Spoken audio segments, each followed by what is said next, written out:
Hey everybody, welcome to another 10-minute Marvel video.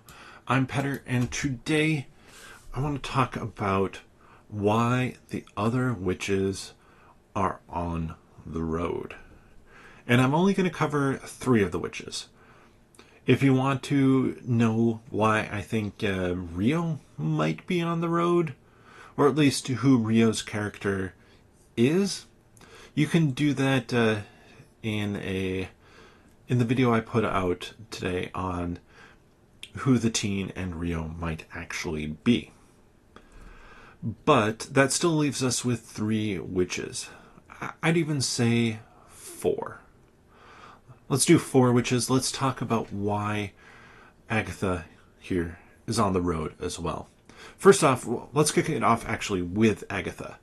I think there's a couple different reasons why she might be on the road. The first being she wants her powers back. I think there is an element of that that is simply as simple as that. Because Wanda stole her powers, so of course she wants them back, or at least to be able to do any sort of magic again, and then she can build back up her powers. But I think there's also a secondary reason why she's on the road. And maybe it's even the reason why she went down the road the first time, assuming she did. Actually, and it isn't just something that a rumor or something that she's created around herself. But I think she wants to bring Nicholas Scratch back. I think she wants her child back because that child had to be sacrificed to get the Darkhold. And so she walked the road once before, if assuming that she did, and she got her child's soul back. However, it didn't really go as planned. Probably because she was trying to cheat and shortcut her way through the road, and so the soul is now stuck in a rabbit. Whether or not she knows that. So she just knows that the soul is likely somewhere. And we see it in episode 4 that she even thinks that the teen may actually be Nicholas Scratch, until Rio basically is like, no, unfortunately that's not right. So I think she wants to get her son back. I think that will be the big kind of reveal at the end, where her powers are, she'll probably get some powers back, something like that.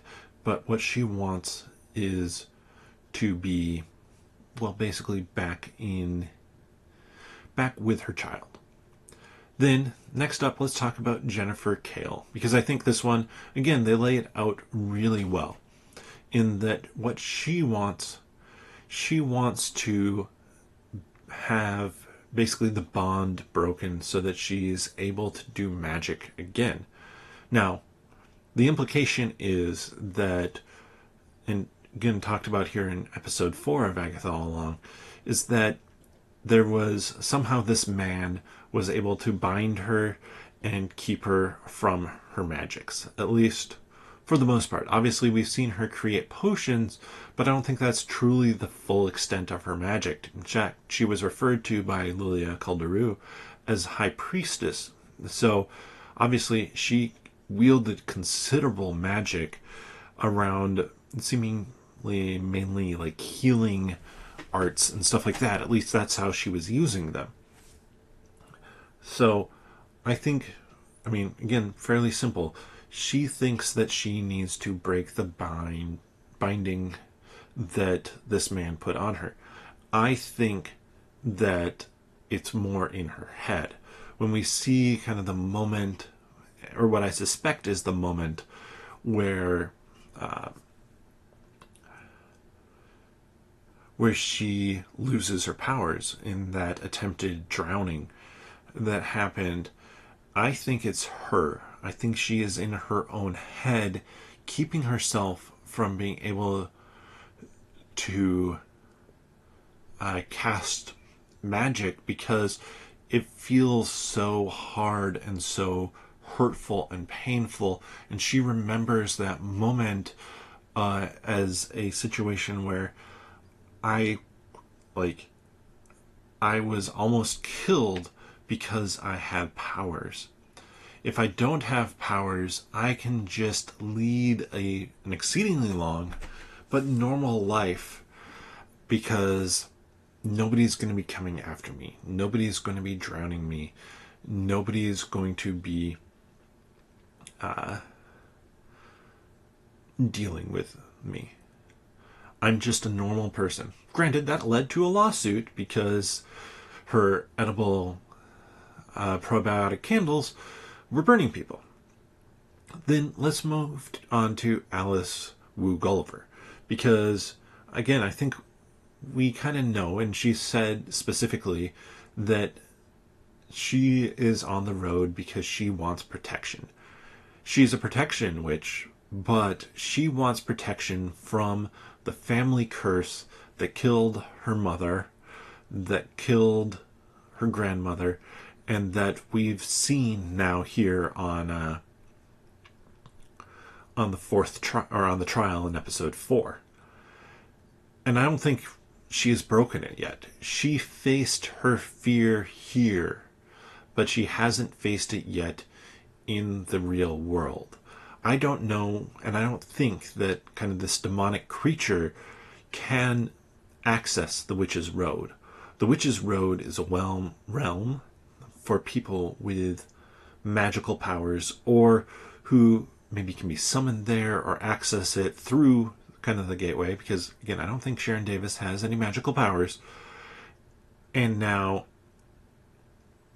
this demonic creature, doesn't either. So Alice now, though, has to, or knows a little bit more, has a little bit more confidence to be able to face it. Something that her mother couldn't do. And her mother, couldn't face it, couldn't break the curse that way. Yet she knew enough to try and help her daughter, try and save her daughter by creating this magical protection spell of the Witch's Road song, the version of the Witch's Road song on her album. And Alice even talks about how, like, she travels, or she can't hold down a job, stuff like that. I do think that is kind of an effect of her mother's spell, because her mother basically said, you're going to be protected, but that means that the demon or curse can't track you down. If you stay in one spot too long, you're going to get tracked down. So even though she tries, she always kind of has to be on the move, much like her mother was always on the road touring. So I really like that element. And then finally, let's talk about Lilia, because excuse me, we haven't had Lilia really have her moment yet. But I think there are certain things that we can kind of imply from these episodes as to what Lilia's problem is. And I think it is that her ability, she had a better divination ability before. She could divine and understand and predict future events that were coming up. However, in her 450 years, she has seen so many witches killed and so much death and destruction because they were witches and people wanted to burn witches, destroy witches, whatever that might be, that she is scared of her own power. And we see how it comes to her kind of in these random bursts. In episode 2, I know there were theories and ideas that, okay, maybe she actually has to set up certain situations to create the right atmosphere for divination. I don't think that's the case. I think that when she divines the list of everybody who's supposed to go down the witch's road with Agatha, that is just something that randomly occurred. Much like she's had some lines, episode 3, I love you, and then several of them here in episode 4, where she just kind of babbles them out. She isn't in control and can't fully understand what she's divining, because she remembers being chased out of villages. She remembers people dying, witches dying, because they accurately predicted something bad that was going to be coming. And she is scared of what happens if she predicts something that happens. She is scared that she will be burned as a witch if she can truly predict and understand and fully see what her visions truly mean. So for her, going down the witch's road, though, she's at kind of this last end. She was going to be evicted from her shop. She doesn't have a great way to live, to exist anymore. And so she needs to, and she understands that she needs to reconnect and truly get her powers and ability back, or at least get riches, something to be able to continue to exist. But that's just kind of my thoughts on 4 of the witches on the road. I didn't go over the teen and Rio. They have their own separate video about who I think they are and kind of the evidence I've seen for that. So let me know your thoughts on this. I'm assuming we're going to get the divination witch next, probably followed by the green witch trials. So what do you think that next trial might be like? Because I think there could be some interesting elements to it. Let me know your thoughts on that down in the comment section below. And if you enjoy this content, check out the other videos that we do. Subscribe to the channel and give the video a thumbs up. Cover all sorts of different rumors and theories and stuff like that here on the 10 Minute Marvel YouTube channel about Agatha All Along, as well as then the other news and rumors coming out from Marvel. And if you want to kind of check out this whole conversation about what stood out to us from episode 4, you can do that on our weekly podcast where Greg and I talk about, well, this week, episode 4 of Agatha All Along, coming out this upcoming Tuesday. You can find that here on YouTube. Click onto the channel and then the podcast tab, or you can find the podcast wherever you get your friendly neighborhood podcast from. Just search for 10 Minute Marvel. But with that, see you next time.